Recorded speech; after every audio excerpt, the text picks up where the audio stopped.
Let it be known that even gods bleed. It seems like Ruddy are not undefeatable and Nord prove it just now.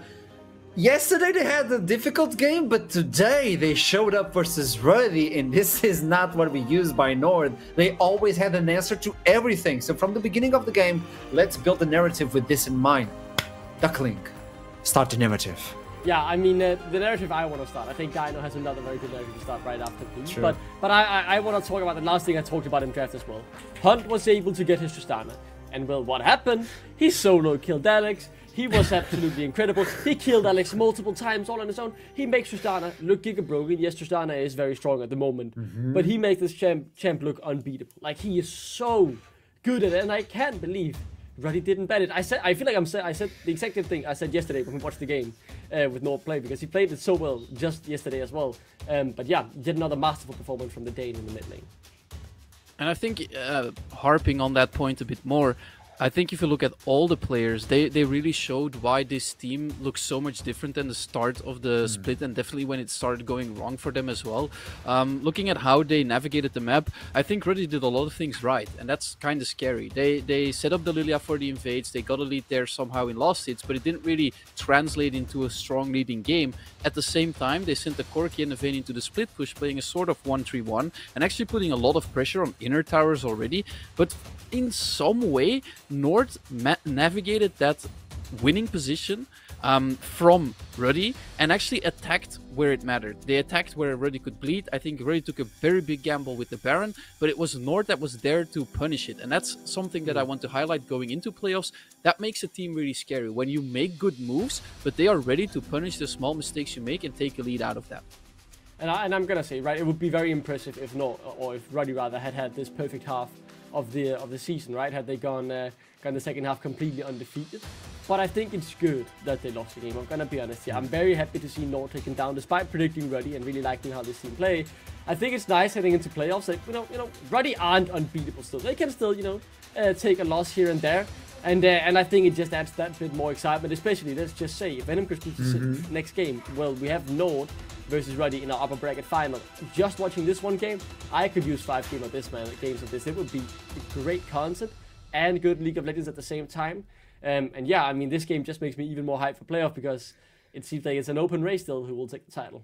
They are one game away of jumping into that second place, and that is the interesting part about Nord winning versus Ruddy. The next game will be pivotal for that situation. But in order to get to there, we need to get into the interview with Yoka. It's time to finally meet him. Let's see him. There he is! What's up? What's up? Let's go! Hello. He joined in.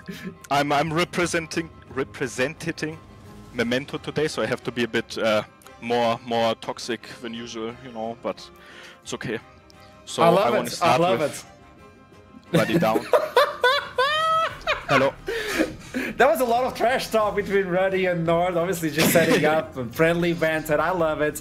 But ever since you joined, it seems like Nord got a new light. How was it for you joining Nord, getting that jungle experience as well? You got a really aggressive jungler as well. So how was like the mix between you and Nord? I mean, what can I say? I'm really happy that I have joined, that I'm ending my summer split on a good note. Going to win NLC playoffs, winning against Ruddy, like, it's kind of obvious we will, but I'm really happy so far with how it's going. I think we're doing a good job, we're adapting, we're improving, that's the most important thing for me. And so far I'm just really excited for playoffs, for EU Masters, and we'll see where it goes. I have a question, because it seemed like every single time Ruddy tried to force one of those skirmishes or rotations, you would always aware of it. Always. Like, there were a few ganks, you were waiting in the bush, like, I know you're coming, I'm just waiting. So, was this pre-planned? Did you study the entire map? Like, how was the preparation for this game? I mean, what can I say, It's a jungle gap. It's a jungle gap. I was in his head. I knew what was going to happen. Like, at the red buff early game, maybe I failed it a bit. I should have flashed in, greeted it. But I was in his head, and in the end, doesn't matter, we just take the win, we just scale. They were kind of dizzy in draft, so we knew we just have to hold the door, and eventually the Nexus will explode. This was a best of 1, and if Venom Crest wins after this one, so they're going to be fighting versus Lightside, you will secure yourself second spot on playoffs, the second seed, which means we might get this one for the best of 5. Okay, Yes, I want that smile now. Bring the words with that smile. I mean, it's basically what you need to know is against Venom Crest we had a technical difficulty when the brain flashed into 5 people. I don't know what happened there, but you know, I like my team so much, and I was like, okay, if we go like first, second place, we have one less best of 5 to play, and I really want to practice more for EMEA. So therefore, I took that flash. I lost us the game. It happens, but now we can practice even more and become the best team NLC has ever. Okay, that's too much. That's too much. But I hope we have a good showing. I'll give you one opportunity to not to be toxic, but to set it up. Set it up like. I'll give you one opportunity. It's a best of 5. Imagine you're fighting versus Ready. Ready versus Nord, best of 5. How's the score going to be at the end? Okay, how's the score going to be? Yeah. I think it should be kind of, you know, I don't want to sound too cocky or too toxic, therefore I would say it's kind of close. It's not going to be like 3 15-minute games, maybe we have like 20-minute games in, still going to be 3-0, but I think they can try their best, maybe they're lucky ones. Okay, and if you would have to say Nord's strength versus Ready, like if there's anything that separates these two teams and that puts Nord ahead of Ready, what would it be? What gets us ahead? I think it's like the coaching staff, the top laner, the jungler, the mid laner, the ADC, and the support, and the fans, everything. I think our social media manager, everyone. I think. Oh, we're getting spicy. If you had to pick one champion that it's not Nidalee, but it's your favorite champion, who would it be?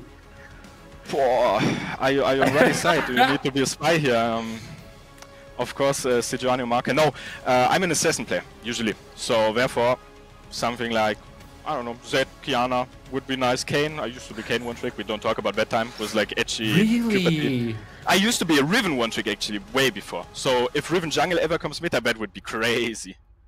But that's not gonna happen. Right, that's not gonna happen. We will see. Okay. We will see. Maybe we prepared. Oh no. Oh no, EMEA, please be careful. Hey, thank you so much. It was a pleasure to talk to you, Yoka. Pleasure to meet you. It was a pleasure. It was a pleasure. Once again, kind regards to Memento. Write it down. See you in playoffs. Bye bye. That's a good guy. That's a good guy. Hunt coming in with co-participation 72%. And also, Duckling, you talked about this, but I want to even further down your point of view. Okay, Duckling? You told me Tristana so powerful, and everybody was complaining about Corki versus Tristana, Corki being the better champion. But you can build steel caps, and that's exactly what Hunt did.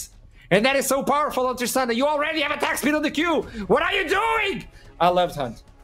I think like the main thing you're forgetting about all this, right, is the reason this Tristana is better than the others. Because it's from a Danish player, you know. Like, just look how good he is. I told this whole story yesterday about how he's not. It all comes down to being Danish. No, okay, continue. But not. I think the main point is right. He's really mastered this player, and I think he's had a great trajectory from a bit infamous in the Danish scene when I first started out as a jungler, one trick Rengar, and like he was a figure in the Danish scene. Let's just say that when I first arrived, and how he's developed not in the NLC but in the Arabian League, over in the Balkans as well. We're going to EMEA Masters multiple times, and the big development for him this year has gone from working with School, who he has really been able to lean up as a father figure, maybe you could say, but a leader as well, someone who could take the mantle of leading the team while he could just focus on his own little League of Legends game in the mid lane. Ooh. He's now been able to go out of that role and just, you know, be there for his team as well and take a more leading role, which is really, really good to see. He's a player who's undergone a lot of development. I think we have a top talent in our hands, in our league, and hopefully they perform well at the EMEA Masters. I think this roster has taken massive steps since Jokke has come in, and I'm very excited to see how far they can go. I don't know if you're aware, but Hunt is always also Danish, by the way. And the next game after this one, well, this is going to be important because this will be deciding the second spot. It's Venom Crest versus Lightside. Both teams were looking for the 4th spot on playoffs. Venom Crest secured it yesterday. Lightside wanted this match. And the most interesting part when I did the interview with LLS was the fact that they brought it up. LLS and Venom Crest look alike. The bot line looks like a light side bot lane. They both play AP, they're both sharing the same champion pool as well. This is a battle between a mirror, but right now Venomcrest is locked in for playoffs, and light side stated yesterday they're going to bring in the spice. That's sometimes good, that's sometimes bad. We don't know what the spice is, but what can we expect? I hope it's the right kind of spice. You know, I like spice myself, both on the Rift as on my food. And you really need to find the right balance where it depends on how spicy you like your food or your drafts, but you can definitely overspice it, make it a bit too much for people to handle. I predicted light side because I looked at, as an outsider looking in, I looked at your playoff scenarios and I was like, this could be a story that I see a couple of times where in the end, if Lightside wins this because they don't have pressure anymore, they look at the scoreline and they were like, dude, we were actually in playoffs. We were supposed to be in playoffs, just tiebreaker rules didn't fall our ways. And at the same time, it would lock North in that second position. So I think for Venomcrest, actually, this is a very important game. It's something that's disregarded way too much, where the comfort you have going into best of fives after an entire season of playing best of ones, being in a juggernaut match and being able to drop one of those best of fives. And the thing with that is that Venomcrest kind of probably wants that safety net if you look at how close the top 4 is, or at least the top 3, and then Ruddy a bit above that. So they actually have a lot to play for. And for Lightside, they can play spoiler, which is amazing. Yeah, I think a matchup to watch here, right? It is very likely going to be in that top lane. We talked about Elijah early on today in the pre-show. Very excited to see how he does up against Lenny, who had a standout split just in spring. So yeah, I think in general we have a lot of good top laners coming through the leagues, but more focus on the draft. The junglers seem to be the main focus here for Lightside, as TheoCakes loses 3 jungle champions rather, just in the first ban. All AP, come on, give me one more. Give me one more AP champion. Just take it off. I don't care. But that means Tristana and Corki will be available. Fierce and Sumi, they both play it. But I would like something interesting. I want to see that spice. Okay, it's AD. I mean, he does AP as well sometimes. But yeah. Yona is removed. So what's the priority right now? Oof. I don't know. I think we need to wait for Lightside to pull out the spice in this draft. I think you trade Tristana Cork here. That seems to be the thing we still do, even though you guys were making this, I don't know, monologue or duologue maybe about Tristana being way better as long as you rush steel caps. But for Venomcrest, they don't care. They're just still going to go on the trade. Yeah, I'm gonna be honest, I wasn't the one who played the steel cap point. That was the point about Denmark being the difference maker. Oh yeah, okay, sorry. Yeah. And I think, yeah, if we put it, like, let's just say Lenny versus Elijah would be Corky versus Tristana. It would be Elijah winning the matchup. That's a Danish theme, by the way. Well. It's the Danish. It's not the Danish theme, man. Now every single time you say something you can about make a song. Denmark, you don't make that for players, I right? will build it's all this down tune. to Denmark, and then make that like a jingle, and I'll sing it on cast. I'll be very happy to do that. As I do just quickly want to catch up with the draft. I clipped it. Continue. So, like, we have Tristana, Rel, Cassante. Those are 3 very strong first picks. But the thing is, right, with all the focus on jungle bans and these niche picks from the side of Venomcrest, it just leaves so many power picks open that you look at Venomcrest draft and say, the Sejuani's still strong. We know the Corki is very highly rated. The Puppy has certainly found a place in the meta. I do want to say, though, the stronger power picks have certainly landed on the side of Lightside. And I like the Poppy in regards to, if you look at what Lightside is doing, we just literally saw that. You might have a deja vu moment where you look at that draft like, hey, that's exactly what was played last game and it won. The big thing about that is you want to combo AoE ultis, AoE engage, with a lot of damage in the first stick if people go stuff like Tristana and Corki in the mid lane, because you have a lot of carries to go through that have mobility, but they need to use the mobility preemptively. Rel is really good at that. Poppy is one of the only champions that can keep Rel off your backline. So that's why I like the champion in isolation. In general, as you said, Duckling, I think you rightfully said it, the power picks are falling in the way of light side, but on red side, in your R4, R5, you can add some spice yourself, and I think Venomcrest is looking to do that. Yeah, I'm very excited to see what they come up with. Worth mentioning that, yeah, with that ban on, well, I forgot the champion's name. I'm so tired of watching him. Smolder? Smolder, yeah, Smolder. Like, Fruity Fresh not getting to play that. I know he's incredible on the champion, but I'm just so tired of seeing him, man. It's such a disgusting champion. I just need the dragon, the proper dragon, okay? We're talking about dragons. The Swain we need the ban real as dragon. well. Fruity Fresh has now lost a few of the champions, but as we've talked about, both of these AD carries, or AP carries you could also call them, have such huge champion oceans that they are impossible to really ban out.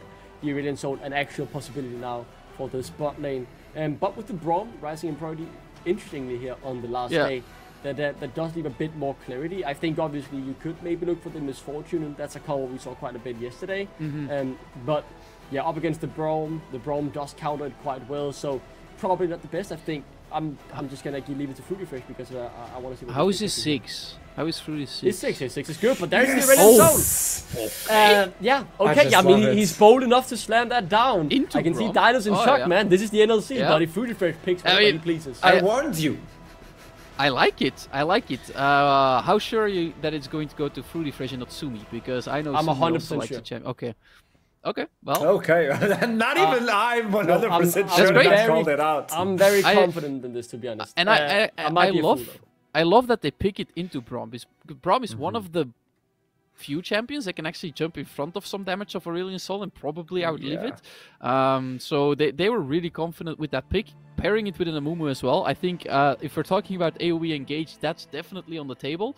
And then it's up to the Aurelion Sol and the Tristan to do a lot of damage. On the other side of Venom Crest, they need to think about what they want to do on the AD carry position, because if you look at the other side, these are lanes you don't really tend to play against a lot.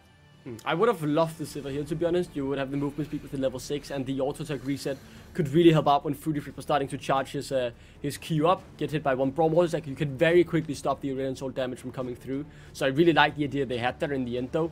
It seems like Simpy might not have his main thoughts about snowballing bot lane and maybe look more mid lane instead, with the Braum who's able to roam pretty well. And obviously the Yasuo is always just a sign of, I'm just gonna sit on my own, farm up, and I'll add to the team later on. So yeah, the draft has been completed in that way. I genuinely would have really liked the Sivir. Would have been a very interesting 2v2. But yeah, I mean, the Ezreal, it's fine. You're safe. You have escape as well to get away from the engages potentially from this bot lane of light side. In the end, though, we saw the power of the Amumu yesterday, and he's gone unnoticed so far in the draft, really. But Holly had a monster performance in that, and that's kind of what leads me to believe that light side will have the edge, to be honest. This is going to be interesting because there's a lot of AD for Venom Crest, not a lot of AP. Ezreal can mix it. Corki, Poppy, like Sejuani and Braum have to keep it up, while on the other side you have an Amumu and Xante. I don't know, light side are looking good, by the way, guys. Your points might be safe with you. Yeah. But well, let's see if playoffs are safe in terms of position for Nord, or Venom Crest will show up versus Light Side. It's the battle of AP on the bot lane, but only one team has that AP. But also, we have two wonderful casters waiting to jump into the rift. Yeah, two wonderful casters, I said it. It's middle cutting Redoute. What are you going to say now? Thank you. Thank you very much, Ashram. You're a wonderful host, and it's a pleasure to work with you. Right, now, enough lying. Let's go on to the game that we're going to be seeing today. I think this is a matchup here between Lightside and Venom Crest that could have had potentially higher stakes, with a playoffs position being on the line. But for Lightside, I think their pride is still very important. They've shown great growth from Spring. But for Venom Crest, being able to make top 2 would be massive for this organisation. Yeah, and that's that's what this falls down to at this point. It's top 2 or not, and it's that upper bracket berth or not. There's a lot on the line for Venom Crest this time around. I do think they've got a difficult task up ahead of them. The scaling aspect of their comp is quite good. However, they are playing up against the king of all scalers in the Aurelion Sol, so definitely difficult task ahead for them. Yeah, and I think that you want to be looking towards the top lane as well. I think Elijah has been a real standout player in terms of the rookies that we've had this split. I mean, even just in terms of the top lane generally, right? He's been one of these top performers, but he's going up against a guy who won Rookie of the Split last split in terms of Lenny. A little bit of a counter matchup with the Poppy traditionally being favoured against the Xante. Let's see how it plays out, though, as we jump on Summoner's Rift.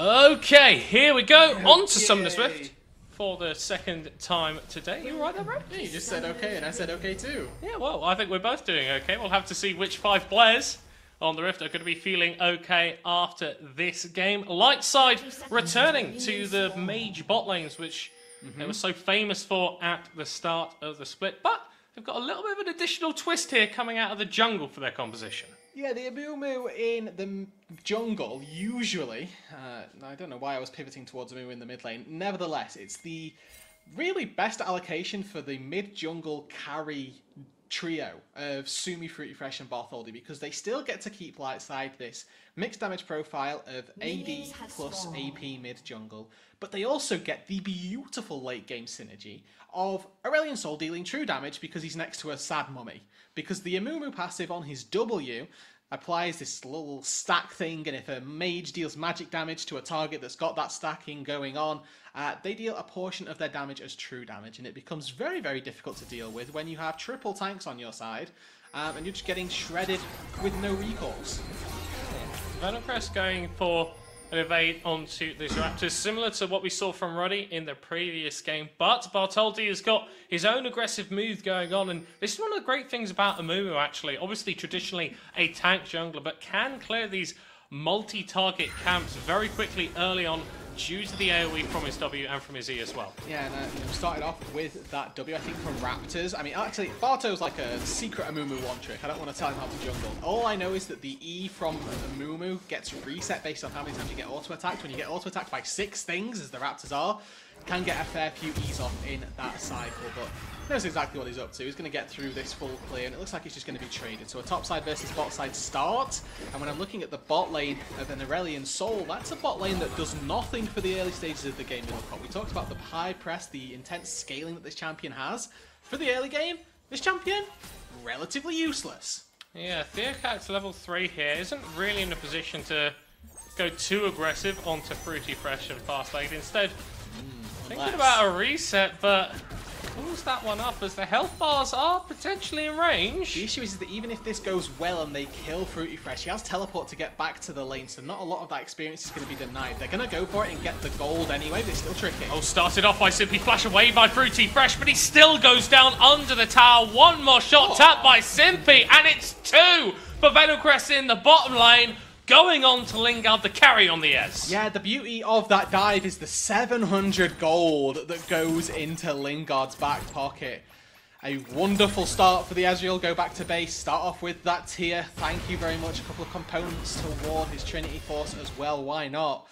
The real kicker, that teleport for Fruity Fresh does exist. He's able to get back into the wave, catch the majority of the experience, and isn't necessarily as far behind as you might have anticipated. Actually, is ahead in levels while Lingard has gone back to base just by the nature of that teleport. But overall, 700 gold for my AD carry. I'm taking that every day. Yeah, not going to be complaining about it too much. And Bartholdi, with all the time that Theocac spent on the bottom side, wasn't really able to gain too much. Yes, he's been able to cycle through his camps and has cleared a little bit faster, but Amumu, again, we're looking at as a bit more of a tank jungler, being individually strong as we know that Bartholdi can be on this champ, isn't necessarily the be-all and end-all.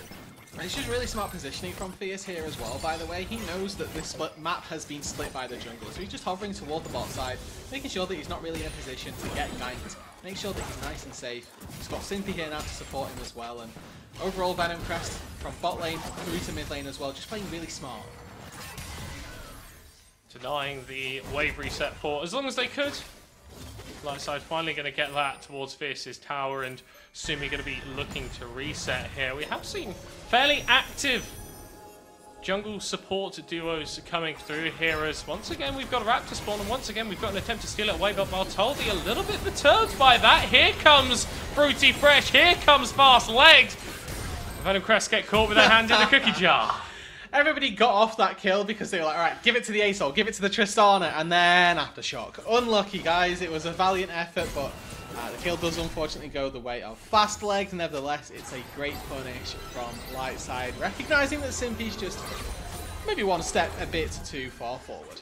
Yeah, and this is one of the great things about the Aurelion Sol as well. I think everyone talks about the massive amounts of damage that he can do in the late game, but the ability to rotate so quickly over to these skirmishes is really invaluable when you find yourself in a situation like that. Venomcrest not going to be too upset though as they start up this dragon on the bot side, and doesn't look like Lightside are in a position to contest this, and With the Grubs having not quite spawned yet, Venomcrest may be able to double dip on the early objectives. Yeah, remember that Venomcrest have completely split this map. Bot side Dominion was their objective, so getting this first dragon is expected. Whether they can transition that into some top side power, we'll have to wait and see. Simpy either going to have to leave his AD carry in a bit of a tough spot, or just sacrifice the potential support roam up to that top side entirely. Now looking at Barto, he's just looking in to try and steal away these Raptors as well.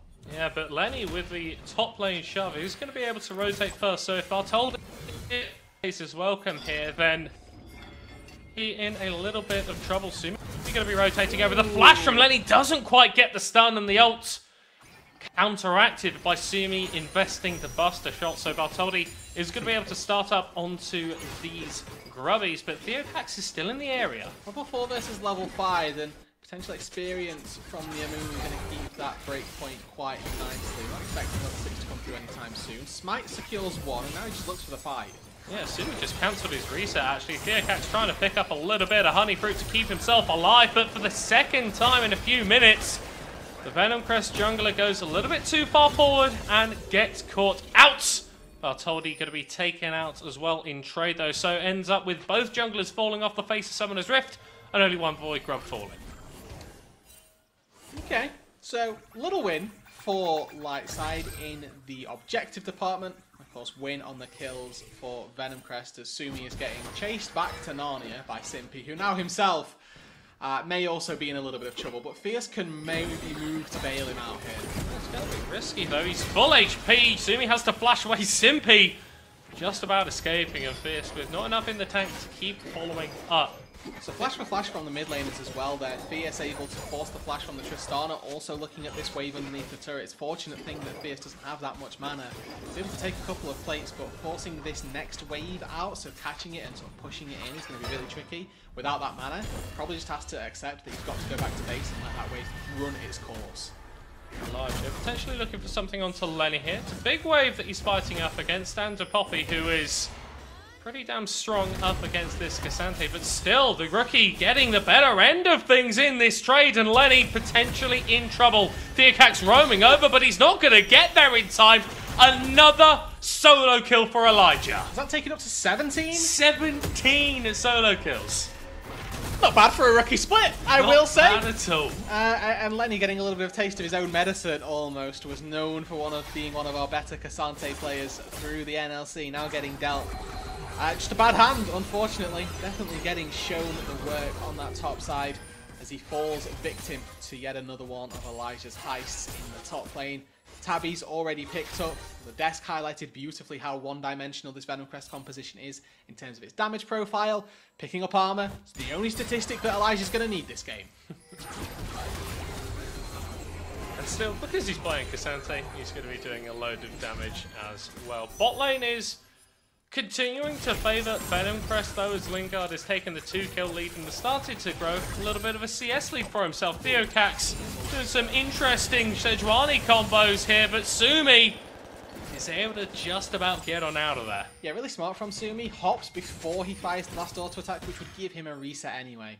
So he jumps on top of the Sejuani and immediately has his rocket jump back up and ready. As soon as he gets hit by the Sejuani ult, he knows, okay, Fierce isn't quite close enough for me to be in danger of full lethal, so I can just hop out as soon as that CC ends. A little bit of a show in the mid lane from Simpy and Barto, just to see if any of the mid laners were going to go a bit too far forward. And Fierce may yet have done that. Of course, can't just Valkyrie on out of there. Simpy doesn't necessarily have access to the same tools. The Corki now going to get jumped onto here, and Venomcrest trying to trade back onto Sumi, but not going to be able to do that. It's going to be another death, a double kill for the Tristana. Hold on, we're seeing a Tristana get ahead against the Corki potentially. I know how that story ends. Yeah, it ends with a very, very devastating late game marksman, and we see down on the bot side as well, Fruity Fresh struggling him a little bit. It must be said, down a level versus Lingard, down nearly 30 CS, but now has a fast leg here.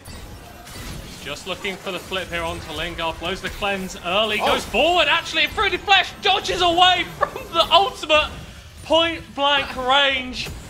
Little bit of a funky play there, but it's crucial gold going over to Lightside. Crucial gold going over once again to Fastlegged, who picks up that kill. This time I have no idea quite how, but Lingard falling there. Really smart play from Fastlegged, just constantly holding his CC until Lingard has used the cleanse, has used the flash. Because when you're in that position, you're playing this game of chicken. And as the marksman, it's so easy to just want to flash preemptively. That's exactly what Lingard did. Gets caught out, gets taken down, and despite the fact that he wanted to make a pretty, heads-up play to try and take a 1-for-1, ends up going down with no recourse.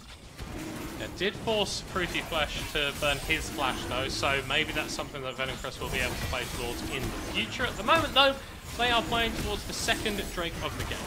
I want to quickly take a note of Sumi's item build. Typically, you'll see the Kraken Slayer start for most Tristanas in the mid lane. This is a wise itemization choice to go for the Blade of the Ruin King. And looking at Venomcrest, they have 3 tanks. This Blade of the Ruin King is going to be doing more for the Tristana, and giving that lifesteal versus the Forky as well could be very powerful. Fruity Flesh dropping the ultimate. Theocat's flashing for the Glacial Prison. We approve of those Sejuani combos. Very, very clean stuff there, and Lingard with kill number 3. And on Ezreal, 17 stacks away from finishing off that cull, is going to be relatively accelerated in this game with 3 kills versus the rest of his team. The majority of the gold really sitting in his back pocket. Up 1,600 gold over his counterpart. I think that is a great place for the gold to be. I think Lingard has been another one of these consistent AD carries that we've seen in the NLC. Being able to fight his way out of most situations and provide so much damage for Venomcrest. And on a plethora of champions as well. I know that coming into this matchup we were a little bit, tentative, skeptical about what the matchup in the bot lane might look like. I think that seeing a mage was almost a given.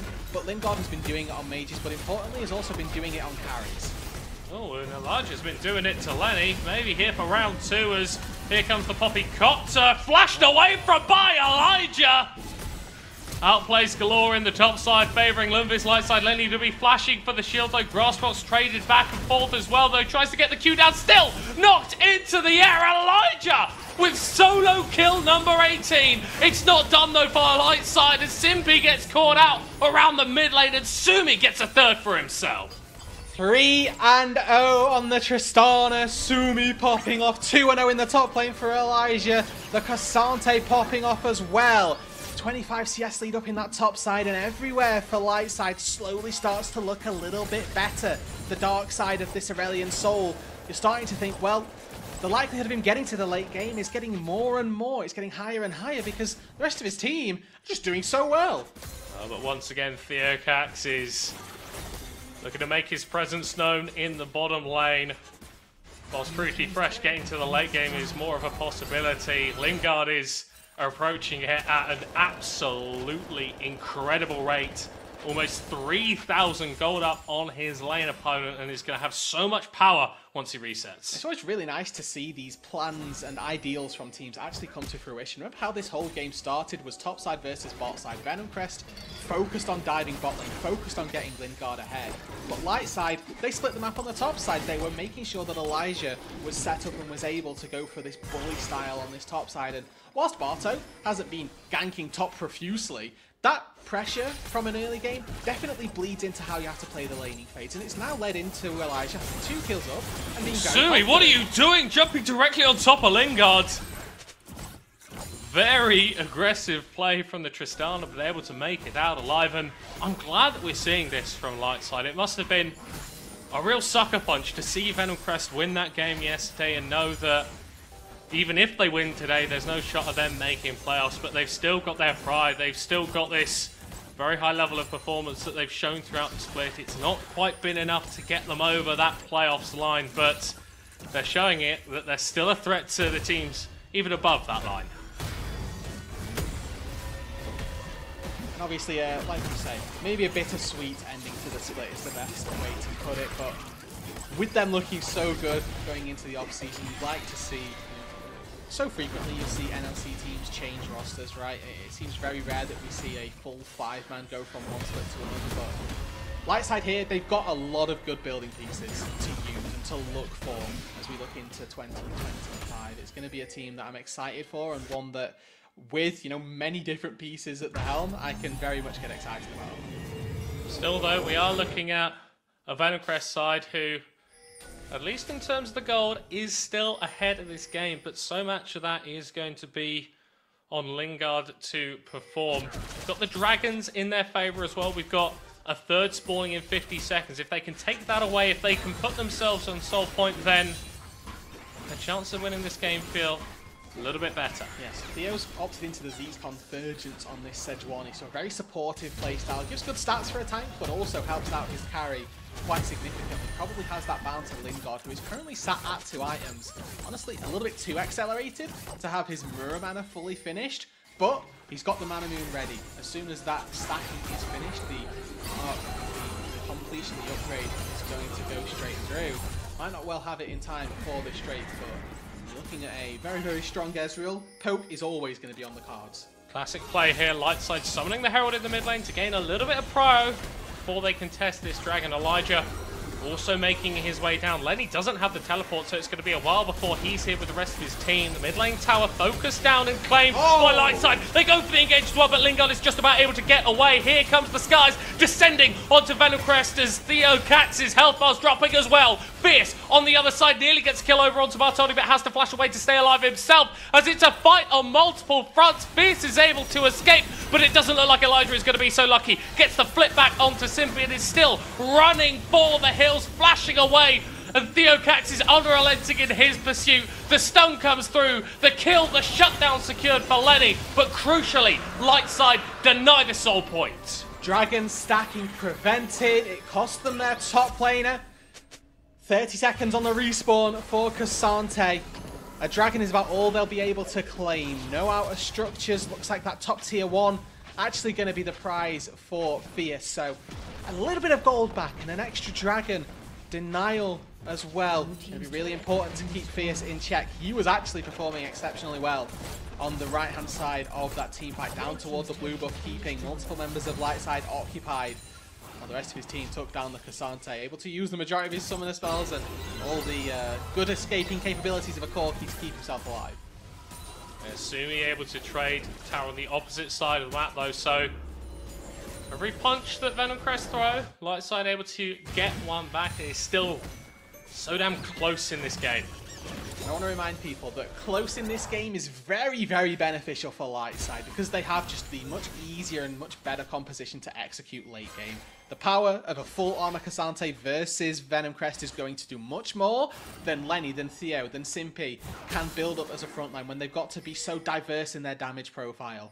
When they're facing up against Tristana, who's going to hit 4 or 5 items. When the Aurelion Soul gets to 4 or 5 items. That is when your breakpoints are going to be near impossible for Venomcrest to play against, and they're the ones that are on the clock. The way that it's set up now, it almost feels like Venomcrest doing an impression of another team in green. The rest of the map could be going a little bit better, but still their AD carry standing strong. And the rest of the map maybe falling even further behind. Beautiful engage coming out, but Bartoldi is going to be taken down at the start of the fight. Fruity Fresh teleporting in, dropping the ultimate as well, but Lenny not going to be focused down. Lightside initiate the play, but Venomcrest walk out with the kills. Here comes Lingard, Arcane shifting forward, and Fruity Fresh falls to Lenny. Venomcrest now with 2,000 gold lead for themselves, and it's starting to be spread a little bit further around. Last one in, and unfortunately the last one out there. Fruity Fresh just gets caught on the back end of that trade, and you said there that Lenny not going to be focused down. The important part was that Lenny was actually the focus of all of that. He just didn't actually die. Didn't have enough damage there in time. Just trying to take down the Poppy. Fortunately enough, Sumi still very much geared toward that physical damage, and there was no Aurelion Soul there in nearly enough time.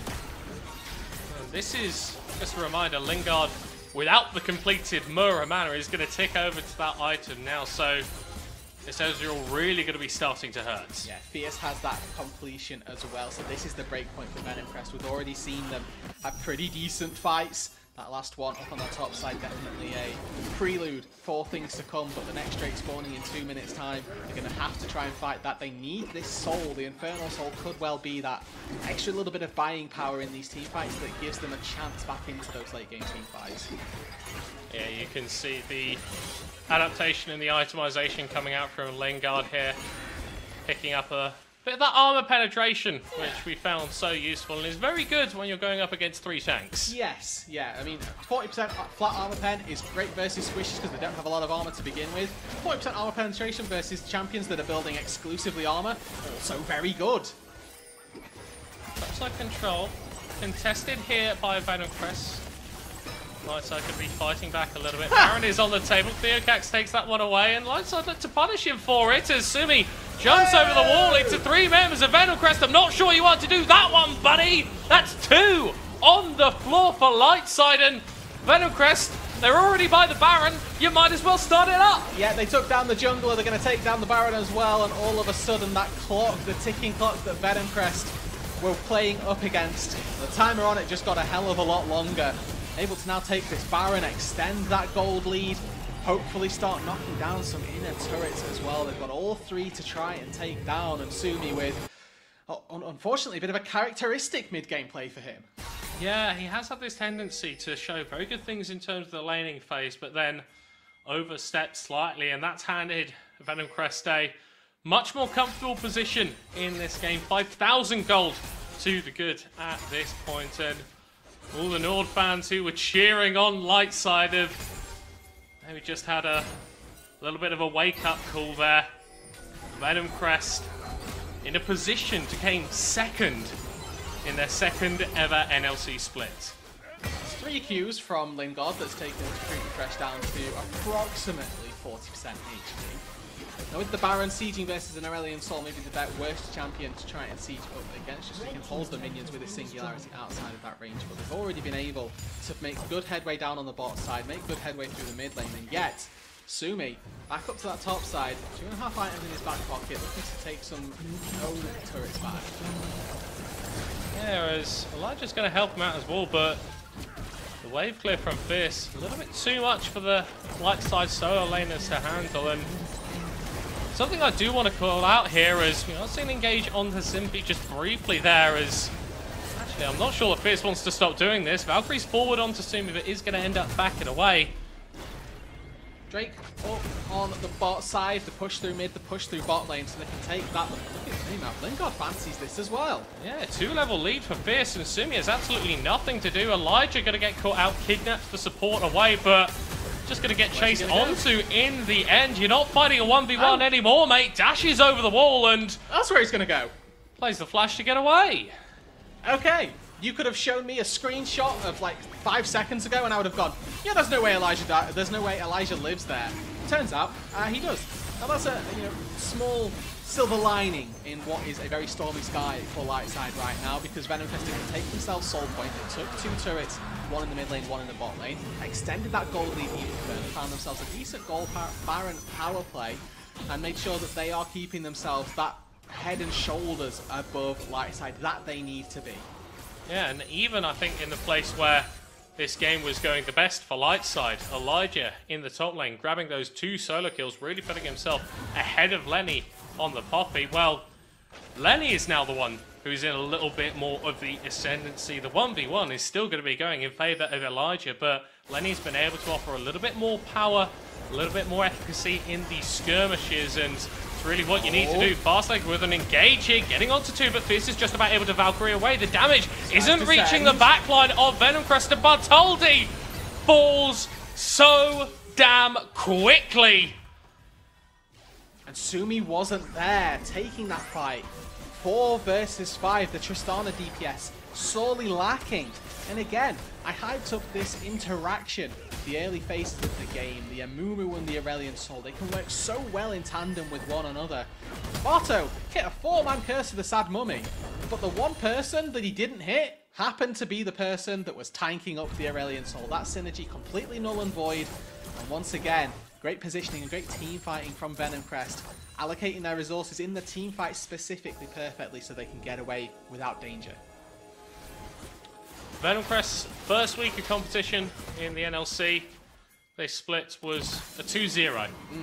And every week after that, they were 1-1, 1-1, 1-1. This was a team that didn't seem to get momentum, but they're able to get this over the line. It will be their 4th win in a row, and after what happened in spring, where the team kind of fell off towards the end of the split, didn't really feel like they were the same force when it got to playoffs. They are peaking at the perfect time.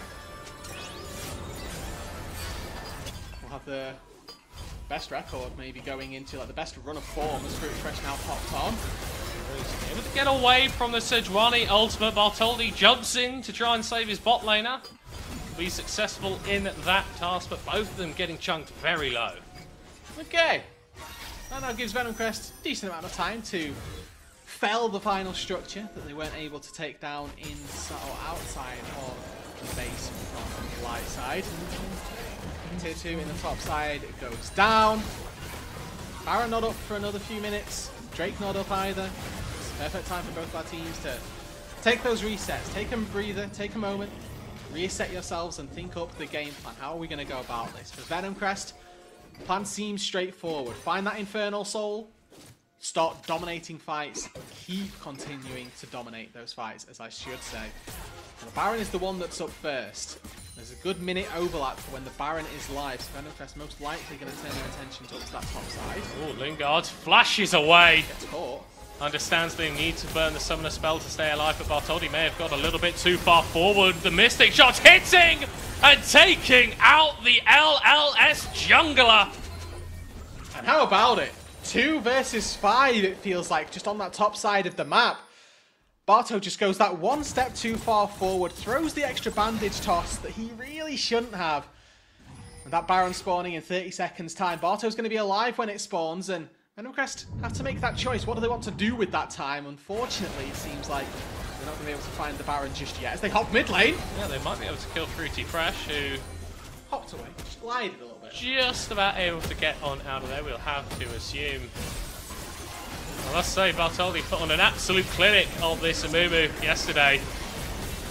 He's looking in sore need of some medical attention, though, in this game, as Lightside not even in a position to contest. The teleport's going to come up to the top side from Sumi, and they'll try and grab something on the exit, but yeah, there's just nothing that they can do after playing the first 20 minutes, going toe-to-toe with Venomcrest at every single opportunity.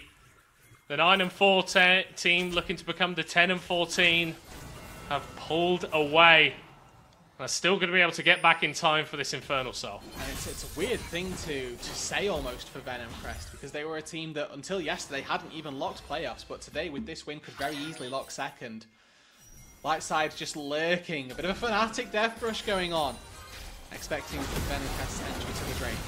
Yeah, but they can just walk straight through the front door. With Lingard receiving no attention at all, the tank's doing their job and causing chaos amongst Lightside. It's a nice ult from Bartholdi, but it's too little too late. Venomcrest wipe 4 health bars off Summoner's Rift, and Sumi will do very well to not be number 5, as it's a clean ace, and Venomcrest secures second. March it down mid, Baron at their backs, Venomcrest from a promotion into Division 1 in the end of 2023, end 2024 as your second seed for EMEA Masters. Playoffs beckons for the Vipers. The Nexus goes down, and Venomcrest are the second best team in the NLC. I should say the second seed for regular season. Yeah, you should do. I should do. We've Let's still not got get the ahead of whole sort of ourselves. playoffs Yeah. to go through, but honestly, I think if Venomcrest can play mid games like that, I think there's very few teams in this league that can stop them. Yeah, I think the power to mind control the enemy Tristana to jump into a wall next to a Poppy, like they can harness that going into playoffs. They might even win. I could see Alex doing that play. I could see Alex doing that play as well. That's the scary part. Yeah. But I mean, even still, the fact that Venomcrest, sort of touch on that, the growth of the organization, I think, is the really important part, and the part that we should be cherishing about what they've accomplished here. Even if it's second in regular season and they end up having a bit of a tougher time in playoffs, it shows that they've got the chops to make it to playoffs, and I think that it means our playoffs tournament, this format that we've got, is going to be exceptionally exciting. I think that with Ruddy taking that loss today, showing that they are a team that can be felled. We have an upper bracket match, which is going to be very exciting to start off with. That 3-4 game as well, definitely one to keep your eyes on. And it feels as though the majority of our teams in the playoffs are going to be knocking boots with one another in a very tight fashion. Well, I, for one, can't wait for it. We're going to be hopping to a short break before the final 2 games of the regular split hit your screens.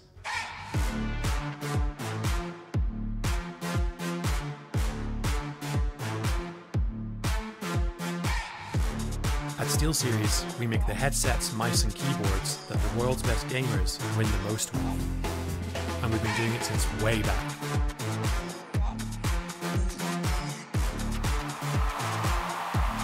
It's up to you how far you go, but whatever you do, go for glory.